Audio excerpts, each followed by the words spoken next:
그러면 지금부터 5월 23일 10번째 예수학당을 시작하도록 하겠습니다.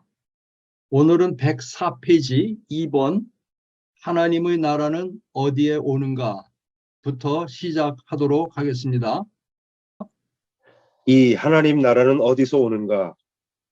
하나님의 나라가 이루어지는 장소도 같은 맥락에서 말할 수 있을 것이다.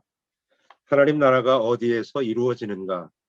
하나님의 나라는 그 시기와 마찬가지로 하나님의 뜻을 따라 사람들이 살고 세상을 다스려가는 바로 그곳에서 이루어질 것이다.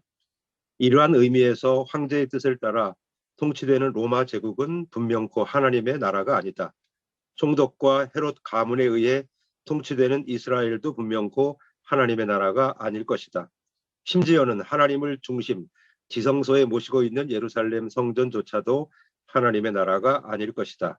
왜냐하면 그 모든 것들이 하나님의 뜻에 의해 통치되는 것이 아니라 돈과 권력과 명예에 의해 다스려지고 있기 때문이다. 그러면 어디가 하나님 나라인가?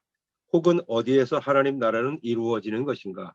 모든 것이 하나님 나라가 될 수 있기도 하고 아무 곳에서도 하나님 나라가 이루어지지 않을 수도 있다. 아무 곳이 모든 것이 될 수 있는 것은 사람들이 정말로 하나님을 전적으로 신뢰하고 그분의 뜻을 따라 자신의 삶과 세상을 다스리냐의 여부에 달려 있을 것이다. 하나님의 뜻에 따른 통치가 이루어지는 곳은 그것이 개인이든 가정이든 직장이든 단체이든 국가이든 모든 것이 하나님 나라가 될 수 있다. 그러나 하나님 자리에 돈과 권력이 들어와 세상을 움직이면 그곳이 서로 예루살렘 성전이나 성당이나 교회라고 하더라도 하나님의 나라는 결코 될 수 없을 것이다. 이제 예수와 관련된 두 개의 이야기를 통해 가정과 사업 현장 속에서 하나님 나라가 이루어지는 실례를 살펴보도록 하자. 어느 날 예수가 이스라엘의 강남에 해당하는 여리고를 지나다가 유대인 삭개오라는 사람을 만나게 된다. 그는 제국세를 걷는 조세 임차인의 중간 관리인쯤 되는 세리장이었고 그래서 부자였다. 하지만 그는 동포의 줄인 배를 쥐어짜서 중간 이득을 가로채야 했기에 매국노 취급을 받았고 또 수입을 감추기 위해 불가피하게 11조를 서교야만 했기에 율법을 어기는 범법자 취급을 받았다. 그만큼 마음에 갈등이 많았으리라. 그가 예수를 만나기 원했고 예수가 기꺼이 그의 집에 유숙하게 된다. 사람들은 쑥덕 공론이지만 예수도 삭개오도 개의치 않는다. 그리고 그 밤에 삭개오가 새 사람으로 변화한다. 본인 소유의 절반을 가난한 사람에게 돌리고 제국세를 강탈한 것은 4배로 갚겠다고 한다. 복음서에는 이 집에 구원이 이르렀다고 했지만 지급 맥락에서 말하면 하나님 나라가 이 집에서 이루어진 셈이다. 하나님의 나라가 어디에서 이루어지는가? 지난번에도 우리가 부정적인 접근법을 썼었는데 아닌 것부터 얘기를 하면 이 질문 속에 함축된 아닌 것부터 먼저 말한다고 그런다면 황제의 뜻을 따라서 다스려지는 로마 제국 하나님의 나라인가? 물론 로마의 황제, 로마의 집권자는 팍스 로마나라고 그래서 로마의 평화를 가져온 이 황제는 로마의 구원자이고 그리고 이 로마 제국은 하나님의 나라에 해당될 수 있다고 볼 수 있겠죠. 그러나 예수의 입장에서 하나님의 뜻을 나라를 다스리는 중심에 두고 그 뜻을 따라서 다스려지게 될 때에 예측될 수 있는 그 나라가 과연 로마 제국일까? 대답은 부정적이죠. No. 그러면 로마에서 파견한 총독과 또 헤롯 가문이 다스리고 있는 이 갈릴리 지역이 과연 하나님의 나라일까? 이에 대한 대답도 또한 부정적이죠. 하나 더 나아가면 예루살렘 성전, 하나님이 지성소에 있다고 믿고 있는 이 예루살렘 성전은 하나님의 나라일까? 예루살렘 성전이기 때문에 하나님의 나라인 것은 아니죠. 이 예루살렘 성전조차도 하나님을 그 성전의 중심에 두고 하나님의 뜻을 따라서 그 성전이 움직여지지 않는다고 한다면 그 또한 하나님의 나라가 될 수는 없을 것이다. 예수는 이 예루살렘 성전을 나중에 살펴볼 것이지만은 강도들의 소굴이라고 그렇게 지칭을 했습니다. 어마무시한 그런 발언이죠. 이 예루살렘 성전이 유대인들 사회에서 차지하는 비중이 얼마나 큽니까? 그런데 6월절에 그 많은 대중들이 모여 있는 곳에서 공개적으로 예루살렘 성전을 강도들의 소굴이라고 했다는 것은 적어도 아무리 적게 얘기하더라도 하나님은 여기에 안 계시고 하나님의 나라가 아니라고 하는 그런 뜻이 되겠죠. 그러면 하나님의 나라는 어디에서 이루어지는가? 그것은 특정 지역을 혹은 특정 공동체를 지칭해서 하나님의 나라라고는 말할 수가 없다. 하나님의 나라는 그 장소가 어디에 됐든지 어디가 됐든지 하나님을 그 공동체의 중심에 모시고 그 뜻을 따라서 움직여지는 곳은 그곳이 어디가 됐든 하나님의 나라가 될 수가 있다. 가장 최소의 단위는 개인이겠죠. 한 개인 안에서도 하나님의 나라는 시작될 수 있는 것이고 그것이 확장되면 집 안에서 하나님의 나라가 이루어질 수 있는 것이고 그게 친인척 관계로 발전할 수도 있고 자기가 다니는 직장이 될 수도 있고 자기가 다니는 교회가 될 수도 있고 자기가 살고 있는 사회, 국가가 하나님의 나라가 이루어질 수 있는 가능한 곳이 될 수 있는 거죠. 그러니까 어떤 지역을 혹은 어떤 특정 공동체를 지칭해서 마치 그곳은 영원히 하나님의 나라일 수 있는 것처럼 생각하는 것은 예수의 관점에서 보면은 다른 생각은 아니다. 유감스럽지만은 오늘날의 교회, 성당조차도 그곳은 마땅히 하나님의 나라가 이루어져야 할 곳이지만은 현실적으로는 교회나 성당조차도 하나님의 나라에 역행하는 길을 갈 수도 있다. 그렇다면 그런 교회는 그런 성당은 하나님의 나라일 수가 없다. 이제 예수께서 사례를 들은 거를 제가 두 가지를 이야기를 할 텐데 하나는 삭개오입니다. 이 삭개오가 어디서 활동하고 있었냐면 여리고에서 활동했는데 여리고는 지난번에도 말씀드린 것처럼 이스라엘 안에 드물게 오아시스가 있는 곳입니다. 이 오아시스는 물이 있는 곳이죠. 그래서 이 오아시스가 있는 곳에 도시가 번창하고 거기에 부유층이 밀집합니다. 그곳에서 세금 걷는 일을 했으니까 그 세관장이라고 그랬거든요. 그러니까 중간 관리인입니다.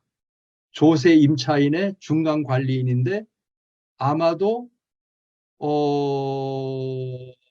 강남 3구의 국세청 중간 관리자쯤 되는 그런 사람이겠죠.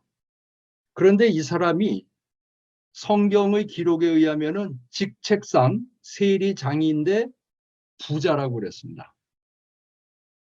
근데 이 중간 관리인의 직책으로 보면 주어진 봉급만으로 부자가 되기는 쉽지가 않습니다. 지금도 마찬가지죠. 그런데 부자라고 그랬어요. 이 사람이 세금 걷는 일을 하면서 착복을 꽤나 많이 했을 걸로 예측이 되고 있는 거죠. 그런데 이 사람이 예수를 찾아왔어요. 고민이 있었겠죠. 크게 보면 이 세리장의 고민은 하나는 자기가 매국노 취급을 받고 있다는 거예요. 제국을 대신해서 조세 임차인이 돼서 말하자면 세금 걷는 일에 하청을 받아서 세금을 걷는데 그 중간 착복이 심했거든요. 그러니까 유대인 입장에서 보면 매국노예요. 일반적으로 얘기를 해서. 그런데 또 하나의 문제는 뭐냐면 세금을 걷어서 11조를 정직하게 낼 수가 없어요. 착복을 했기 때문에. 11조를 정직하게 내면 이 사람이 얼마나 착복했는지가 고스란히 드러나죠. 그래서 불가피하게 세관장은 11조를 속일 수밖에 없어요. 누가 제일 미워했을까요? 율법학자들이 제일 미워했습니다. 바리새파의 주 공격 대상이었습니다. 그러다 보니까 한편으로는 유대인들 전체로부터 매국노 취급을 받았죠. 그리고 민중의 지도자라고 할 수 있는 이 바리새파 율법학자로부터 11조를 떼먹는 그런 도둑놈 취급을 받았기 때문에 율법을 어긴 거죠. 범법자 취급을 받았기 때문에 마음이 편치 않았을 겁니다. 예수를 찾아온 거예요. 그래서 이 예수를 자기 집에 초대를 했는데 예수가 거기에 응해서 갑니다. 이것 자체가 이미 큰 사건이었습니다. 세리의 집에는 이 유대인들의 정상적인 유대인들은 세리와 말도 섞질 않지만은 밥을 같이 먹지도 않고 거기다가 그 집에 가서 하룻밤을 머문다, 하룻밤을 잔다, 그 초대를 받아서 잔다고 하는 거는 이건 있을 수가 없는 일입니다. 그런데 예수가 개의치 않고 그 초대에 응합니다. 그리고 더 재밌는 거는 세리장도 개의치 않습니다. 이 예수를 초대해서 하룻밤을 묵는데 무슨 얘기를 나눴는지는 잘 모르지만은 결과적으로 나타난 것만 보면은 이 세리장이 성서의 기록에 의하면은 자기 소유의 절반을 가난한 사람에게 돌리겠다고 했고, 그게 첫 번째. 두 번째는 자기가 제국세를 강탈한 게 있으면 착복이죠. 착복을 한 게 있으면은 4배로 갚겠다고 그랬습니다.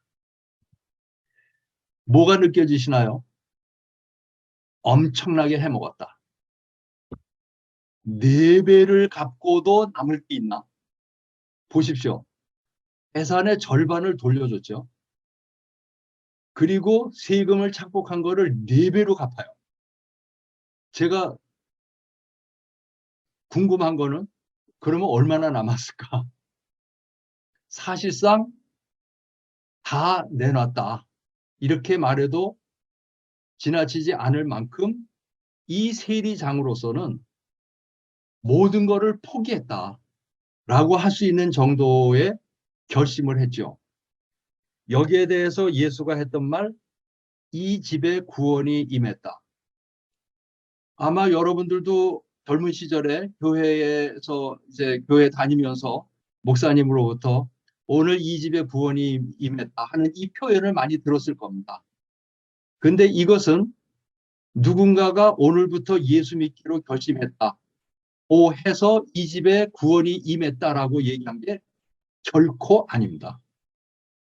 이 집에 구원이 임했다고 하는 이 말은 그동안 착복했던 이 세리장이 재산의 절반을 내놓고 착복한 것의 4배를 돌려주겠다고 결심한 이 세리장에게 이 집에 구원이 임했다고 말한 거죠. 지금 우리가 논제로 하고 있는 하나님의 나라와 연관시켜서 본다면 이 집에 하나님의 나라가 이루어진 셈입니다. 하나의 사례인 거죠. 구원은 예수 믿는다고 고백하는 것으로서 오는 것이 아니고 삶의 전적인 변화, 가치관이 바뀐 것뿐만이 아니라 가치관이 바뀐 것에 따라서 그 사람의 삶이 전적으로 바뀌어지게 되었을 때에 선언될 수 있는 말이 이 집에 구원이 임했다고 하는 말이라는 거죠. 이게 굉장히 중요한 포인트라고 생각이 됩니다. 또 하나의 이야기는 예수의 비유 속에 나오는 것인데 하나님의 나라가 포도원 안에서 이루어지는 사례에 해당한다.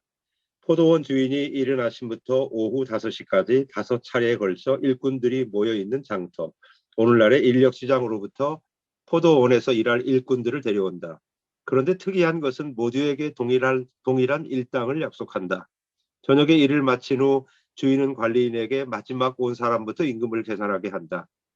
모두에게 동일한 일당을 주자 제일 먼저 온 일꾼이 항의를 한다. 마지막에 1시간밖에 일하지 않은 사람에게 하루 종일 찌는 더위 속에 일한 자신과 동일한 임금을 주는 것은 불공평하지 않느냐고.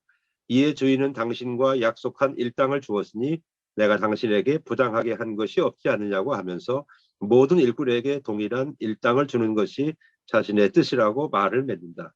교회에서는 간혹 이 이야기를 유아 세례 받는 모태신앙인이나 죽기 직전 예수 믿는 사람이나 천국 가는 것은 하다는 의미로 해석하나 이 이야기는 천국 이야기가 아니다.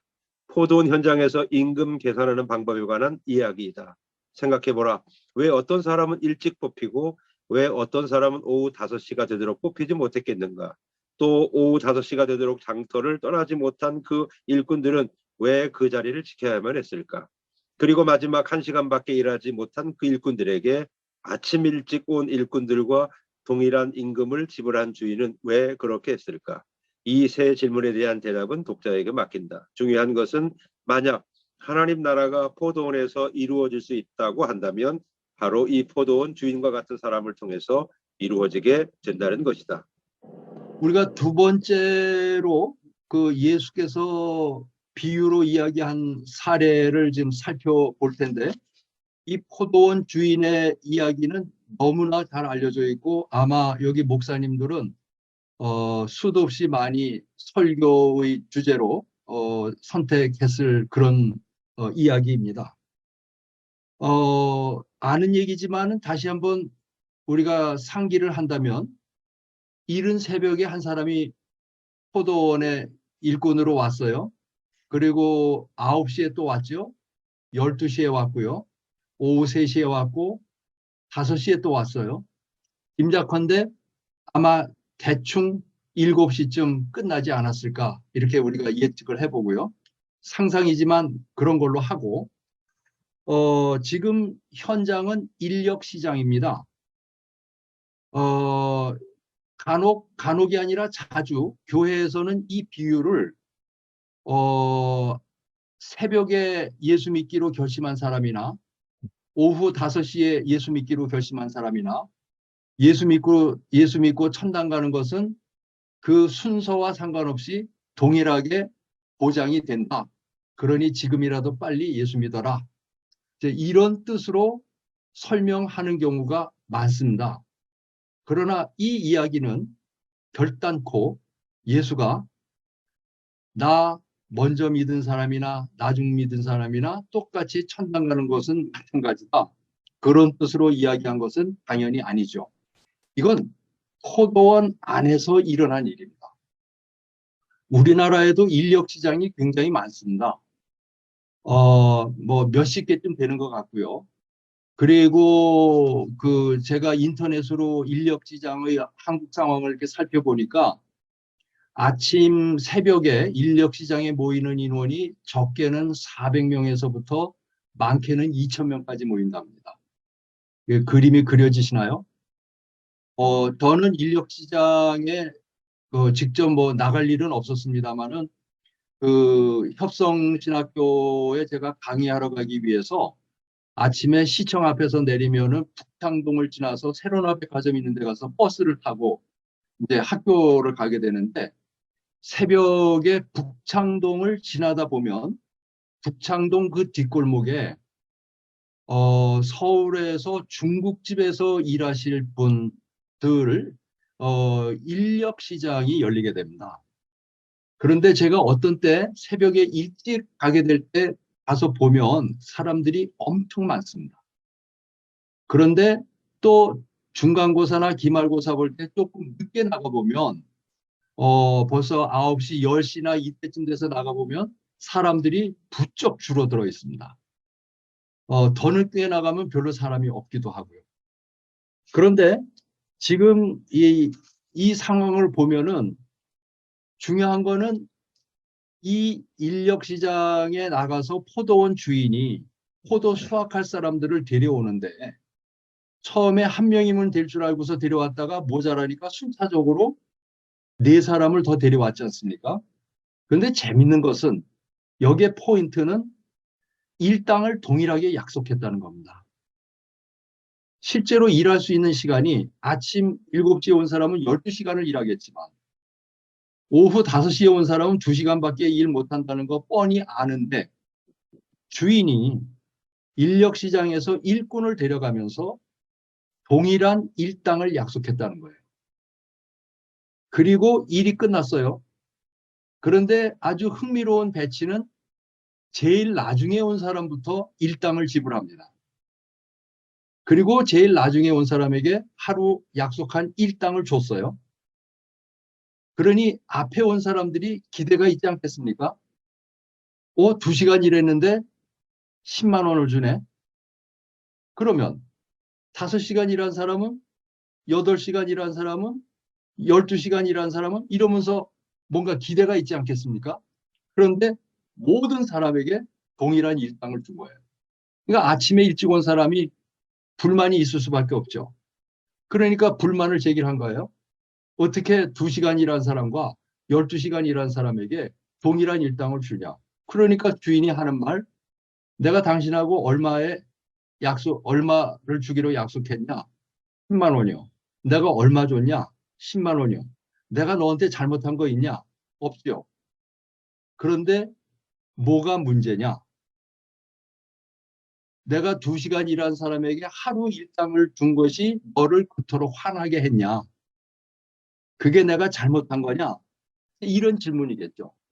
여기에서 이제 우리가 생각해 봐야 될 게 몇 가지가 있는데, 제가 3가지 질문을 던졌는데, 지금 공개 토론을 하게 되면 얼굴들이 막 나올까봐 제가 공개 토론을 지금 못하고 자제를 하고 그냥 제가 묻고 대답하는 방식으로 얘기를 해야 될 텐데, 첫 번째 우리가 생각해 봐야 될 거는 이거예요. 왜 어떤 사람은 일찍 뽑히고 어떤 사람은 저녁 5시가 되도록 안 뽑혔을까? 김인철 선생님, 인력시장에 나갔어요.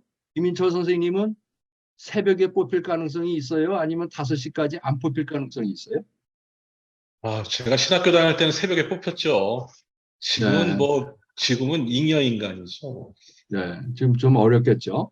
네. 네, 이게 누군가는 일찍 뽑혔는데 왜 그랬을까 하는 거예요. 일찍 뽑힐 만한 이유가 있는 거죠. 근데 지금 말씀하신 것처럼 어떤 누군가는 5시가 되도록 여러 주인들이 와가지고 데려갔을 거 아닙니까?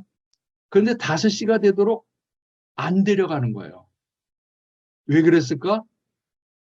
데려갈 수 없는 사유가 있었겠죠. 제가 학생들에게 조별 토론하면서 이 질문을 던졌어요. 뭐가 예측되냐? 그러니까 학생들이 장애인 아닐까요? 또 어떤 사람은 혹시 그 팔에 문신이 있지 않을까요? 또 어떤 학생은 얼굴이 너무 험상궂게 생겨가지고 이게 무슨 조폭 출신은 아닌가 싶어갖고 겁나가지고 못 데려가지 않았을까요? 또 어떤 사람은 나이가 너무 많아서 데려가서 일 시켰다가 일사병에 괜히 눕는 거는 아닐까. 뭐 여러 가지 얘기가 나왔어요. 여러 가지 상상이 가능하죠. 아마도 제일 먼저 뽑힌 사람은 제일 먼저 뽑힐 만한 조건을 갖고 있었을 거예요. 선하게 생겼을지 모르고 사고 치지 않을 걸로 예측이 되고 건장하고 뭐 그래서 뽑혔을지 모르죠. 자, 그럼 첫 번째 질문 그 정도 정리를 해보고 두 번째 질문은 5시가 되도록 장터를 못 떠난 사람 얘기입니다. 제가 북창동 그 중국집에서 일할 분들 모셔가는데 거기 가서 보니까 아침 일찍에는 사람들이 엄청 많잖아요. 10시, 11시 되면요. 사람들이 뚝 빠지고 그 안에서 무슨 일이 벌어지냐면 동전치기 해요. 동전 가지고 이렇게 동전치기 하고 윷놀이도 한쪽에서 하고 그러고서는 기다리고 있어요. 그런데 오후 5시 상황을 생각해 보십시오. 얼마나 남았겠습니까? 거의 없겠죠.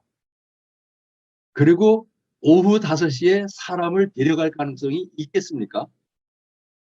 상식적으로 오후 5시에 이제 좀 있으면 해지는데 누가 그 사람을 데려가겠습니까? 그런데 그 현장을 못 떠나고 있어요. 역시 제가 학생들에게 물어봤죠. 왜 못 떠났을까? 떠날 수 없는 속사정이 있었겠죠. 여러 얘기가 나오더라고요.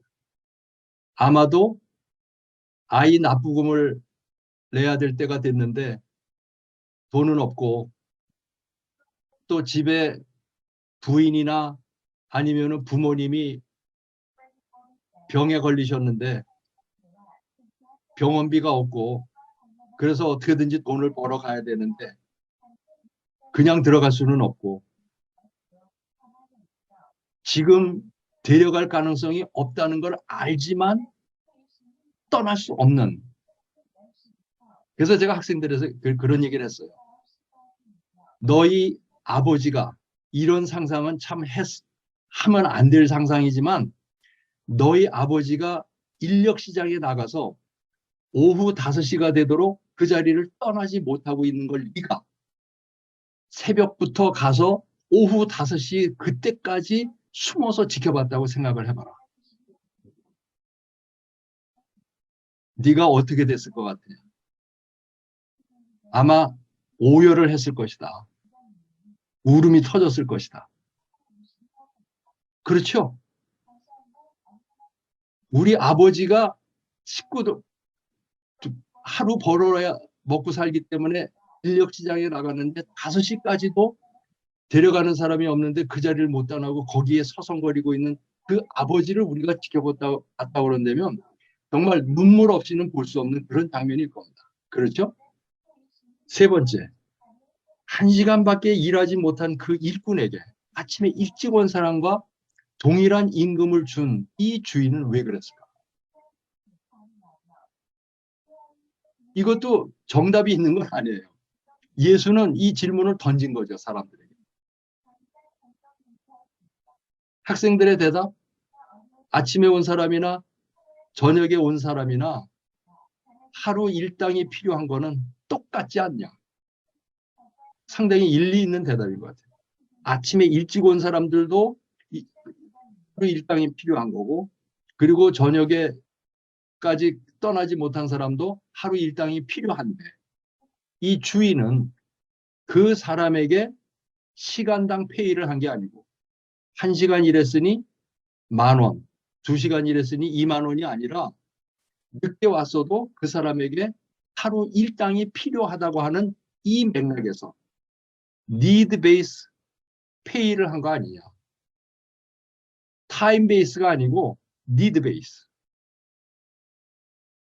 예수는 이 이야기 끝에 하나님 나라는 이와 같다. 그러니까 어떤 사람은 이게 제가 미국서 한번 성경 공부를 청장년부하고 했는데 이 대목을 같이 읽었어요. 그래서 이제 막 토론을 했는데 여기까지 얘기가 나왔어요. 그러니까 대뜸 한 분이 그러더라고요. 그 예수님 그 공산주의자 아니에요? 그 얼핏 보면 공산주의자처럼 보일 수도 있죠. 그러나 예수는 어떤 이데올로기를 지금 얘기하려고 하는 게 아니고 여기에 인력시장에 온 이 일일 노동자들 생각해 보십시오. 이스라엘 안에서 하류 계층의 제일 상층부가 누구라고 그랬습니까? 농부였습니다. 농사일조차 할 수 없는 인력이 뭐가 된다고 그랬습니까? 장인계급이 되는 겁니다. 장인계급은 손으로 할 수 있는 손기술이 있을 때 그나마 가능합니다. 미장사업을 하든 건축일에 뛰어들든 그림을 그리든 악쟁이가 되든 나름대로 기술이 있어야 됩니다. 그런데 그 장인계급에도 뛰어들지 못하는 사람이 일일 노동자가 됩니다. 하류계층의 제일 하류에 있는 거죠. 그러니까 이 사람들에게 예수는 그 사람들에게도 하루 일당이 필요하다. 그러니 그 사람의 일한 시간을 기초로 페이하는 것이 아니라 그 사람에게 필요한 일당을 하루에 필요한 최저 생계비를 지원하는 것이 그게 하나님의 나라다. 천국 가는 이야기가 아니라는 얘기죠. 하나님의 나라는 어떻게 오는가? 이제 마지막으로 살펴보고자 하는 것은 이러한 예수의 하나님 나라가 어떻게 오게 되는가 하는 것이다. 하나님 나라는 어느 날 갑자기 혁명적으로 오게 되는 것인가? 아니면 서서히 점진적으로 오게 되는 것인가? 이 질문에 대한 대답은 이미 앞에서 어느 정도 암시되었다고 볼 수 있다. 묵시 종말론의 경우에는 하나님 나라가 어느 날 갑자기 일시에 온다고 할 수 있다. 그 시기와 장소는 누구도 미리 알 수 없는 것이지만 그 나라가 오게 되면 순간적으로 오게 된다. 바벨론에 49년간 포로로 잡혀가 있던 유대인들이 새로운 제국 페르시아의 고레스에 의해 유대 땅으로 돌아올 때 바로 그러했다. 해방되기 바로 전해, 아니 해방되기 바로 며칠 전에도 유대인들은 자신들에게 이러한 새 세상이 오리라고는 꿈도 꾸지 못했을 것이다. 예수 당시 묵시 종말론을 기대하는 유대인들은 로마로부터도 그렇게 해방되기를 기대했다. 그러나 예수가 꿈꿨던 하나님의 나라는 그렇게 오는 것은 아니었다. 예수의 한 비유는 하나님 나라가 어떻게 오게 될지를 우리에게 잘 시사해 준다. 이른바 겨자씨의 비유이다. 우리가 하나님의 나라를 어떻게 비길까 또는 무슨 비유로 그것을 나타낼까? 겨자씨와 같으니 그것은 땅에 심을 때에는 세상에 있는 어떤 씨보다도 더 작다. 그러나 심고 나면 자라서 어떤 풀보다 더 큰 가지들을 뻗어 공중의 새들이 그 그늘에 깃들 수 있게 된다. 흔히 이 비유는 아주 작은 것이 나중에 아주 큰 것이 된다는 비교적 단순한 메시지를 담은 것으로 해석되곤 한다. 그러나 예수 세미나의 학자들에 따르면 이 비유는 그 이상의 중요한 함의를 담고 있는 것으로 보인다. 로마의 저술가 데플리니우스는 자신의 백과사전적인 박물지에서 저자풀에 관해 다음과 같이 쓰고 있다. 겨자는 쏘는 듯한 맛과 얼얼한 효과로 인해 건강에 매우 유익하다. 이 식물은 이식함으로써 개량되기도 하지만 전적으로 야생으로 자라는 것이다. 그러나 일단 뿌리고 나면 땅에서 그것을 완전히 제거하는 것은 거의 불가능하다. 땅에 떨어지자마자 싹이 나기 때문이다. 하나님의 나라가 어떻게 오느냐 하는 이 질문의 초점은 하나님의 나라는 혁명적인 방식으로 일시에 오는 것인가? 예수의 하나님의 나라 얘기입니다. 아니면 서서히 점진적으로 오는 것인가? 노무현 전 대통령 14주기라고 합니다. 뉴스에 얼핏 나왔는데 노무현의 생전에 했던 그 책의 한 대목을 따서 이번에 14주기에 표로 걸었다고 그래요. 역사는 느리다. 그러나 진보한다. 아마도 예수가 가지고 있었던 하나님 나라에 대한 생각과 상당히 유사하다는 그런 느낌을 받습니다. 묵시 종말론의 경우는 우리가 이미 살펴보았던 것처럼 묵시 종말론자들이 생각하는 하나님의 나라는 하나님에 의해서 하나님의 방법으로 인간이 예측할 수 없는 때에 일시에 거의 혁명적인 방식으로 온다. 대표적인 예가 바벨론 포로로부터의 해방 사건입니다. 49년을 포로 생활을 했습니다. 지긋지긋했겠죠. 우리는 일제 36년이라고 그러는데 거기에다가 12해를 더해야 됩니다.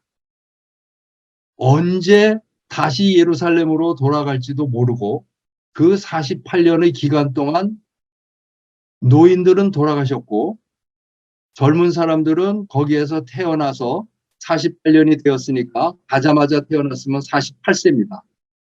그러니까 젊은 사람들은 거기에서 태어나서 거기에서 국제 결혼을 했었고 그리고 아이들도 낳고 거기에서 다리를 잡았을 겁니다. 다시 예루살렘으로 돌아갈 수 있다 예측할 수가 없었죠. 그런데 49년이 지난 어느 해, 어느 날, 어느 시간 갑자기 해방이 선언이 됐습니다. 다시 예루살렘으로 돌아가도 좋다고 하는 그런 허락이 떨어진 거죠. 아마도 묵시 종말론적인 하나님의 나라의 대표적 사례가 아닌가 싶어요. 유대인들은 이 일과 관련해서 아무런 도움이 된 게 없습니다. 유대인들이 노력해서 해방이 되었다고 말할 수 있는 여지가 없는 사건이었던 거죠. 그러나 예수가 이야기하는 하나님의 나라는 이런 성격의 하나님의 나라는 아니었습니다. 그것을 보여주는 대표적인 사례가 하나님의 나라는 마치 겨자씨와 같다 하는 이 비유입니다. 목사님들 이 비유 가지고서 설교 많이 했죠. 시작은 미약하였으나 그 끝은 창대하리라. 욥기에 나오는 이야기인데 그 맥락에서 겨자씨 좁쌀만 합니다. 코딱지만 합니다. 코딱지 크기에 따라서 다르긴 하겠습니다만은 좁쌀만 한데 요게 커지면 어떤 책에 보면은 2m까지 큰답니다. 그 책에 보면은 그 109페이지에 보면은 그 겨자 풀 숲에 사람이 서 있는 게 보이는데 109페이지 보세요. 그 사람의 키가 난징이는 아닌 것 같아요. 1m 70이라고 치더라도 그 위까지 하면 이게 키가 얼마가 되겠습니까? 겨자풀 숲이 거의 3m를 예측할 수 있는 정도로 굉장히 큽니다. 보통 2m 정도 된다고 합니다.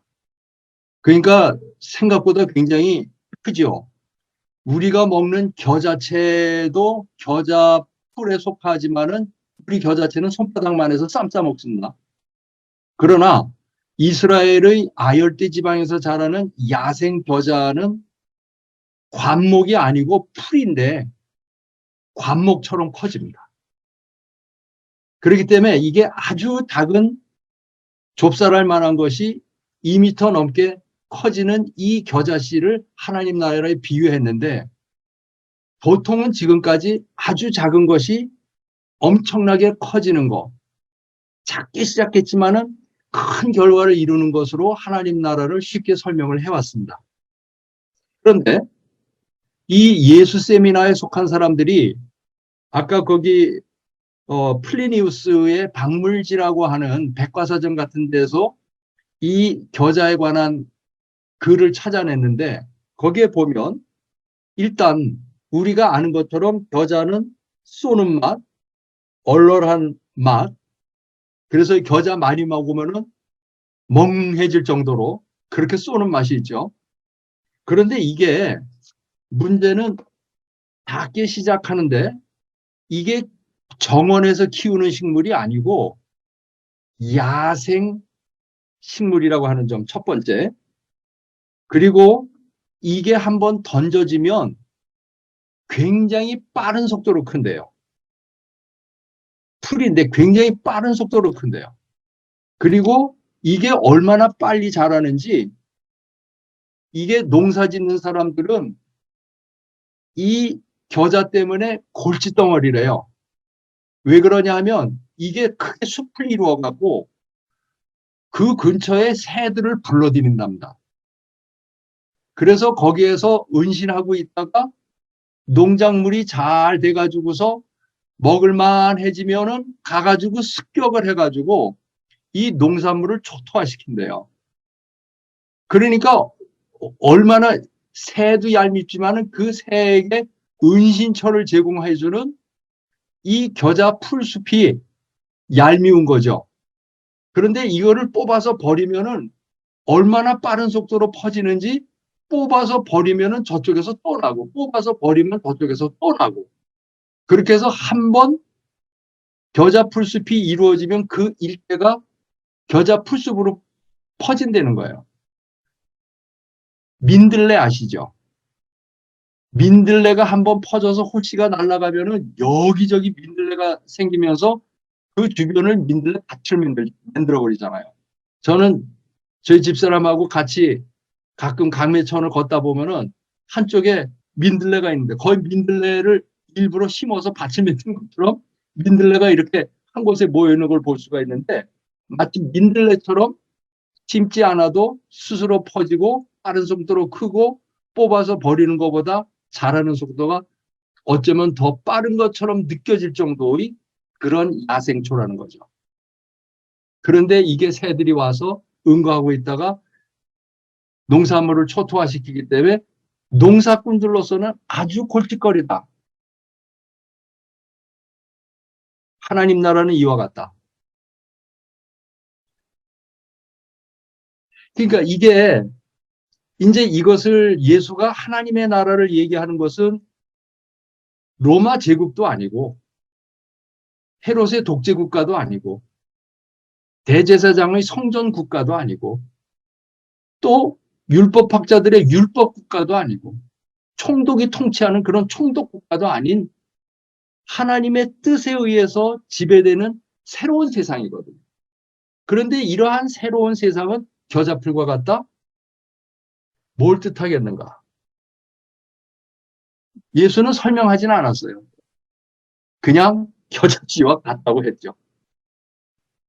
그러니까 여기에서 생각을 해보면은 이게 제국, 로마 제국도 아니고 헤롯의 갈릴리 왕국도 아니고 성전 국가도 아니고 예수의 하나님의 나라라고 하는 것은 어떤 한 사람이 하나님의 뜻을 따라서 살기로 마음먹고, 그래서 그 뜻을 따라서 어떤 삶의 자리에서부터 그 뜻을 펼쳐서 하나님의 나라를 이루기 시작하면 그것이 빠른 속도로 퍼져서, 처음엔 한 사람으로 시작했겠지만은 그것이 퍼져서 주변에서 또 다른 하나님의 나라가 겨자 풀숲이 생기는 것처럼 일어나게 되고, 그리고 주변에 있는 사람들이 거기에 와서 깃들이게 되고, 그리고 힘을 합쳐서 시너지 효과를 내게 되고, 그러면서 하나님의 나라는 점점 확대되어 나가는, 누구에게 골칫거릴까요? 예수의 하나님의 나라가 현실적으로 세상에서 이루어진다면 누구에게 골칫거리겠어요? 로마 제국에게 골칫거리가 되겠죠. 헤롯의 갈릴리도 골칫거리가 되겠죠. 심지어는 예루살렘 성전의 대제사장들에게도, 율법학자들에게도 예수의 하나님의 나라는 골칫거리가 될 수 있을 것이다. 이 나라는 이 땅에 있어서는 안 될 나라지 환영받을 나라는 아닌데, 이것이 뽑아서 버리려고 해도 금방 저쪽에서 또 나타나기 때문에, 여러분들 그 두더지 방망이로다가 이렇게 때려잡는 거 게임 해보신 적 있나요? 이렇게 팔에 두더지가 이렇게 부쑥 나오는데 이렇게 머리를 방망이로 톡 치면은 옆에서 툭 튀어나오고, 또 치면 이쪽에서 부쑥 나오고, 마치 이런 것처럼 하나님의 나라는 시작은 어느 한 사람에 의해서 시작될 수 있을지 모르지만은 시간이 지나면서 여기저기에 퍼져나가게 될 것이고, 그리고 그 퍼져나간 곳이 숲을 이루고 거기에 사람들이 깃들이고, 그리고 그러한 하나님 나라의 점진적인 발전 과정은 기존하는 세상의 기득권자들, 권력자들에게 있어서는 골칫거리가 될 수가 있다. 하나님의 나라는 마치 이와 같다. 그래서 이 크로산이 한 말이 참 깊이 마음에 와닿아요. 정성껏 경작한 농원을 갖고 있는 사람들에게는 하나님의 나라가 골칫거리이다. 예수의 겨자씨 비유를 이해하자면 이스라엘의 겨자가 어떤 식물인지를 이해하는 것이 중요하다.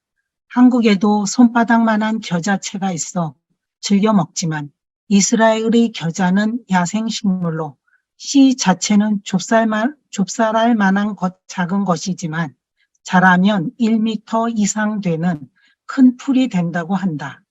그런데 이 겨자는 특별히 심지 않아도 아무 데서나 번식하고 한번 자리를 잡으면 그 일대의 겨자숲을 이루게 되고 겨자숲이 생기면 근처 새들이 그곳에 둥지를 틀고 인근 경작지를 서서히 초토화시킨다는 것이다.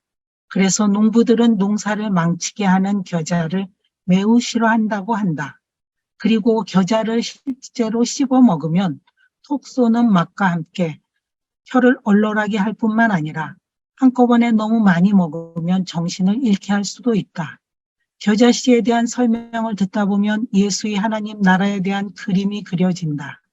로마의 황제와 이스라엘의 분봉왕은 이스라엘이라는 농토 위에 제국주의와 독재주의라는 농작물을 심었다. 지금 이 식물이 한창 잘 자라고 있고 곧 좋은 수확이 있을 것으로 기대하고 있다. 그런데 그곳에 어느 날 하나님 나라의 꿈과 비전을 가진 겨자씨 같은 한 인물이 등장한다. 한 사람인가 싶더니 곧이어 그 주변에 같은 꿈과 비전을 가진 사람들이 모여든다. 나중에는 긴가민가 했던 사람들까지 모여든다. 그러더니 잘 되어가고 있는 총독 정치와 독재 정치를 서서히 잠식해 들어가기 시작한다. 처음 한 인물이 등장했을 때에는 아무런 표시도 나지 않았는데 시간이 지나면서 총독 정치와 독재 정치에 제동이 걸리기 시작한다. 안 되겠다 싶어 문제의 인물을 제거해 보지만 제거하고 나면 또 다른 문제아가 등장하고 그 주변에 같은 무리들이 또 다시 모여든다. 제거하면 할수록 하나님 나라의 꿈과 비전을 가진 문제아들은 기하급수적으로 불어난다. 불안하다. 정신이 멍해진다. 이러다가는 제국주의이든 독재정치이든 오래 못 버틸 것 같아. 그렇다. 예수의 하나님 나라는 그렇게 서서히 그러나 쉼이 없이 다가오는 것이다. 그래서 크로사는 이렇게 결론을 맺는다. 정성껏 경작한 농원을 갖고 있는 사람들에게는 하나님의 나라가 골칫거리이다. 이 로마의 황제와 이스라엘의 분봉왕은 이스라엘이라는 농토 위에 제국주의와 독재주의라고 하는 농작물을 심었다. 이런 맥락에서 이 비유를 읽을 수가 있다 하는 그런 얘기입니다.